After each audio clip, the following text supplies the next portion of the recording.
Alright, good morning YouTube. Here we are. Haven't made a video for a long time, but I thought you guys would be interested in this. So I've had this green lawnmower about 2.5 years now. It's been great. Love it. This one is the stripped down model. No frills. It has a bag. And actually I use it sometimes without the bag. I just put a little pin in this slot here. That's the magnetic sensor and I use it. Runs great. I can get my entire grass done with about 2 batteries. If it's really heavy grass, it might take 3. And that's close to half an acre, I think, is what I measured one time. Maybe 0.75 acres. Anyway, it takes me damn near 2 hours to do it if I'm pushing straight.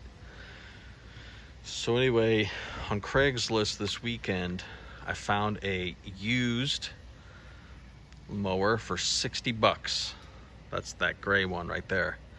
The problem was that one has a self-drive feature where when you push on the handle, it has the self-propelled wheels. Well, that feature wasn't working too good. It seemed like it was bogging down. Sure enough, when I tried it, it would work when you weren't spinning the blades, but as soon as you started the mower itself, it would be too much amperage and the batteries would flake out, even with, a freshly charged battery. So simple enough to do, I just did a self-propelled delete. Basically, there's 2 little gears behind the wheels. You pop the wheels out, 2 little cotter pins, actually 1 cotter pin on each side.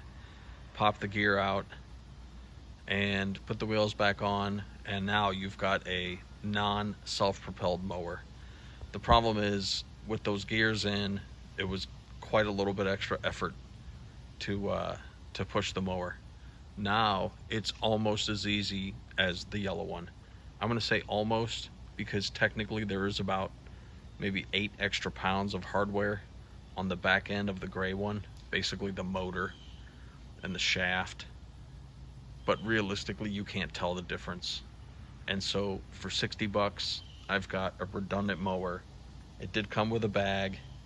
The blade is in good shape, and I figure with this setup, not only can I have both of my boys mowing at the same time, but if I do have any failures or problems, I should be able to scrounge and get these things, to last, even if I have to take one out of service. But right now, they're both in great shape.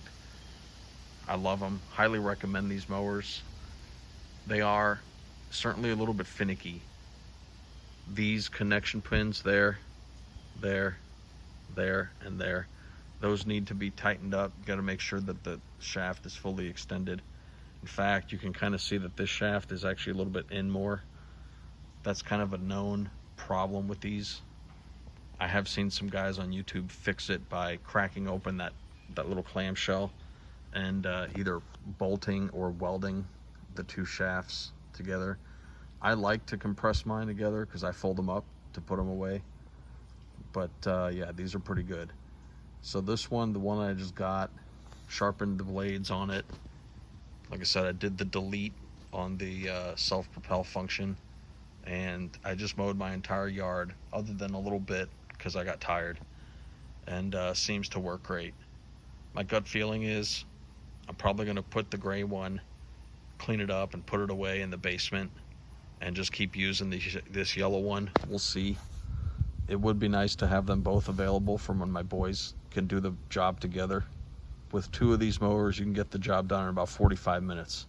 If you get 2 guys on it, I got enough batteries to make do, and that should be good. But highly recommend them, especially now. They're coming down in price because they have the newer, fancier ones available. Those are pushing $400 or $500. But for $60, you really can't go wrong. The yellow one, when I bought it, it was on refurb back in 2021. I think that's right, 2021. And or maybe 20. Can't remember. Anyway, it was 170, and that's with a 6 amp hour battery. So that was a pretty good deal. So my way of thinking, that this mower was about 70 bucks. Of course, the battery was about 100. That mower was 60 bucks with no battery. But since then, of course, I've got the leaf blower as well, and that came with a battery.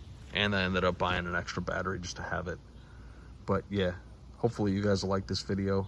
And if you have one of these mowers, hope you enjoy it. And if you don't, if you run across one at a Facebook Marketplace or Craigslist or whatever, definitely pick one up if you're into the 40 volt lineup. Actually, even if you're not into if you just have the normal 18 volt batteries, doesn't have to be Ryobi, doesn't really matter. You can wire them up in series and power these things. Technically, it says it's 40 volt, but that's kind of bullshit. These are 36 volt machines. Everybody knows that. So you put 2 drill batteries in series. Doesn't matter if it's Ryobi, Makita, Milwaukee, don't care. Wire them up in series. Get yourself some alligator clips. Clip them up to the positive and negative. You got to watch what you're doing. You have to not be an idiot. But yeah, you can run these things off of drill batteries. All right, guys. Thanks so much. Hope you enjoyed this video.